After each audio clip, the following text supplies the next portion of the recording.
Fala galera, vamos então dar continuidade neste terceiro bloco, ainda falando sobre ato ilícito. Vamos fechar? Vamos nessa? Vamos pra dentro? Pau na máquina, vamos lá!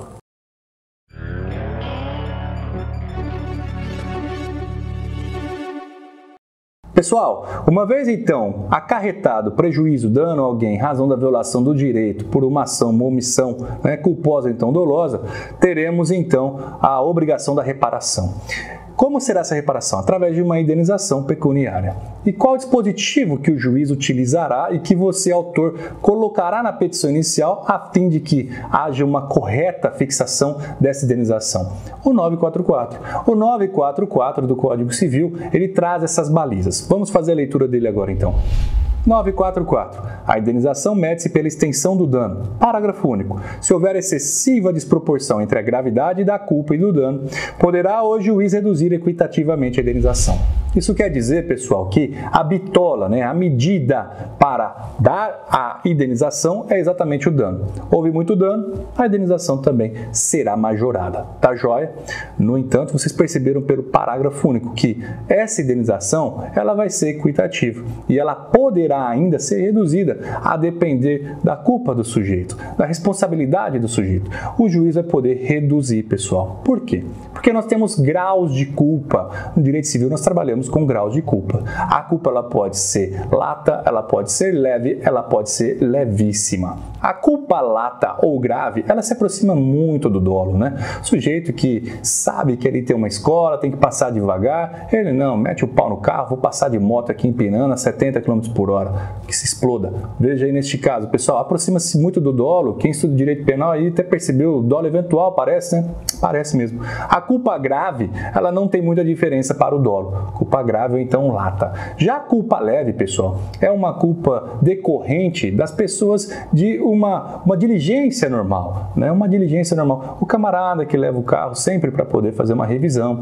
o camarada que verifica tudo. Então, quando ocorre um dano e a culpa é leve, ela é uma culpa decorrente de algo que poderia até ser evitado. O sujeito que não viu que um farol estava queimado, um farol traseiro estava queimado, e na hora a pessoa que vinha atrás à noite confundiu achando que era uma moto, tirou pouco o carro, acabou causando dano na hora de fazer a ultrapassagem, Veja, uma culpa leve. Aí, pessoal, nós temos uma culpa levíssima, que é aquele camarada que é extremamente, mas extremamente diligente, cuidadoso, zeloso, vai viajar, faz uma revisão total do carro, dos freios, do pneu, verifica todos. Ora, neste caso, se houver algum dano e o sujeito está com a culpa levíssima, convenhamos, Não foi lá tanta culpa dele, foi muito próximo a um caso fortuito, a uma força maior, pessoal? Esse camarada ele tem pouca culpa, não pode apená-lo, não faria muito sentido pôr sobre ele um pesado fardo indenizatório reparatório. Tá joia? Então o juiz poderá mensurar. Beleza, então? Vamos trabalhar agora com as modalidades de culpa, com expressões em latim, que cai bastante exame de ordem, concurso público, e está escrito aí na sua boa doutrina. Vamos lá. Pessoal, a culpa ainda ela pode ser trabalhada em relação ao seu conteúdo. E em relação ao seu conteúdo, ela pode ser in eligiendo. A culpa eligiendo, ela decorre de um dano praticado por um representante. O sujeito elegeu mal seu representante. Na aula de política não, pessoal, é a realidade. O sujeito foi lá, pegou e tinha várias pessoas para nomear como seu representante e escolheu errado. Nomeou aquela pessoa, outorgou poderes para ela, ela foi lá, causou danos a outro. Você vai responder. Vai responder porque você poderia ter elegido melhor o seu representante e assim não o fez. Mas além da culpa em elegindo, nós temos a culpa em vigilando. A culpa em vigilando é a culpa decorrente dos atos praticados pelos incapazes. Você sabe que você tem um filho arteiro pra caramba, por que você larga tudo aberto para ele ir lá pra rua meter a pedrada na vidraça do vizinho? Olha aí, culpa em vigilando, tá joia? Ainda a culpa em comitendo. Bom, culpa em comitendo tá na cara. É a culpa em razão de uma ação. O sujeito agiu, causou dano, culpa em comitendo. E a culpa em omitendo é a culpa decorrente da omissão. Omissão de alguém que foi omisso, tinha o dever ou então estava diante de uma situação que tinha que agir e não agiu, acarretou dano, culpa em omitendo. Por fim, a culpa em custodiando, é a custódia, a guarda. O cachorro, você tinha o cachorro ali, deixou o portão aberto, sabe que ele é estressado, não pode ver ninguém passando na rua que ele quer acabar com tudo. Culpa incustodiento, tá joia? Você não terá estas culpas apenas se o nexo causal for rompido. E o nexo causal ele é rompido nos termos do 393 lá do Código Civil. Você já estudou comigo em razão do caso fortuito ou a força maior. E também por uma culpa exclusiva da vítima, né? Não foi o motorista que foi lá, atropelou, não. O cara que se jogou sob as rodas do automóvel buscando suicídio. Tá joia? O dano neste caso pode ser tanto de índole extrapatrimonial ou moral e também patrimonial, sendo a sua liquidação feita pelos artigos 944 e 945. Fechamos? Tá joia? Vamos agora arrematar a aula então. Vamos falar dos atos que não são considerados atos ilícitos. Olho na tela. Artigo 188. São os atos lesivos não considerados atos ilícitos. Não constitui atos ilícitos. 1. Os praticados em legítima defesa, no exercício regular de um direito reconhecido. 2. A deterioração ou destruição da coisa alheia ou a lesão à pessoa a fim de remover perigo iminente. Está de necessidade, né, pessoal? E o parágrafo único fala: no caso do inciso 2, o ato será legítimo somente quando as circunstâncias o tornarem absolutamente necessário, não excedendo os limites do indispensável para a remoção do perigo. Pessoal, a legítima defesa ela é muito bem trabalhada lá no direito penal. Ela não é considerada como um ilícito penal e também não é um ilícito civil, exceto se o sujeito acabar exagerando. Os danos que ele causa pelos exageros, aí sim, são danos completamente passíveis de reparação, de indenização. Ainda preciso te falar que lá no direito penal criou-se a figura da legítima defesa putativa.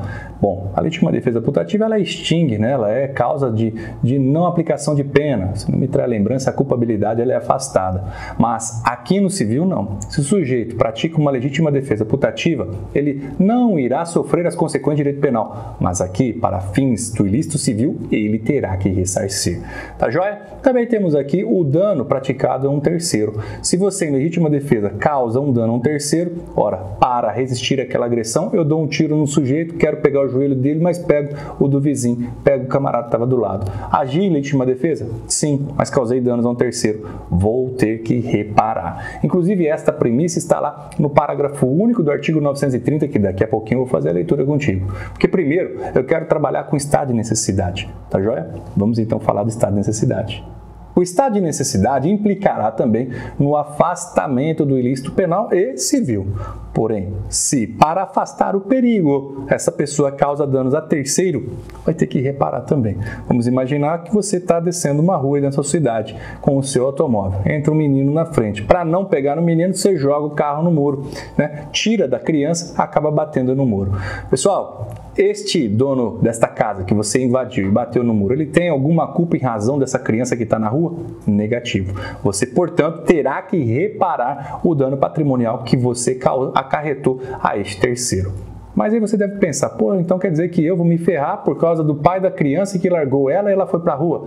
Sim, você vai se ferrar por conta disso. Mas o direito ciente disso te dá aquilo que ele chama de ação de regresso. Que é isso? Você irá reparar esta pessoa que sofreu esse dano, esse terceiro, o dono da casa que teve um muro que caiu. Pessoal, você irá reparar, mas o direito te garante o regresso. Quer dizer, o que você despendeu com ele, você poderá requerer do pai da criança. Ele vai te reembolsar. Essa situação, inclusive, ela está exposta no artigo 929 do Código Civil, que eu vou fazer a leitura com você agora. Se a pessoa lesada ou o dono da coisa, no caso do inciso 2 do artigo 188, não forem culpados pelo perigo, a assistir-lhes-á direito à indenização do prejuízo que sofreram. 930. No caso do inciso 2 do artigo 188, se o perigo ocorrer por culpa de terceiro, contra este terá o autor do dano ação regressiva, para ver a importância que tiver ressarcido ao lesado. Vale lembrar ainda, pessoal, o parágrafo único do 930 que fala: a mesma ação competirá contra aquele em defesa de quem se causou o dano, que é a possibilidade de ação de regresso nos casos da legítima defesa. Pronto, pessoal, com isso nós fechamos ato ilícito, a sua responsabilidade. Falta agora falar rapidamente, em rápidas linhas, do artigo 187, que trata do abuso de direito. Vamos lá. Artigo 187. Também comete ato ilícito o titular de um direito que, ao exercê-lo, excede manifestamente os limites impostos pelo seu fim econômico ou social, pela boa-fé ou pelos bons costumes. Pessoal, alguém que está no exercício de um direito, porém acaba excedendo. Este excesso é o que nós chamamos de abuso, abuso de direito. Pode haver o abuso de direito, por exemplo, no exercício da propriedade. Tem o vizinho que está colocando som alto todo dia, está mexendo com material danoso, né? Material, vamos imaginar, o cara acaba colocando ácido e outros materiais, embora ele pode estar dentro do território dele ali, né? É a casa dele, a propriedade dele, mas ele não pode exceder, não é porque ele está lá que ele pode fazer tudo. Não, estes atos da qual há um abuso de direito são passíveis de ser indenizados. E aqui, uma última ressalva que eu faço, é que nestes casos a responsabilidade ela é objetiva. No abuso de direito você não precisa perquirir-se sujeito a julgo com dolo ou culpa. Então é isso, pessoal. Arrematamos, falamos tudo que tinha que ser dito sobre ato ilícito nestes vídeos. Tá joia? Se você gostou, deixa o teu like, faça o seu comentário. Se não é inscrito no canal, se inscreva, ative as notificações. Vou ficando por aqui. Nos vemos na próxima aula.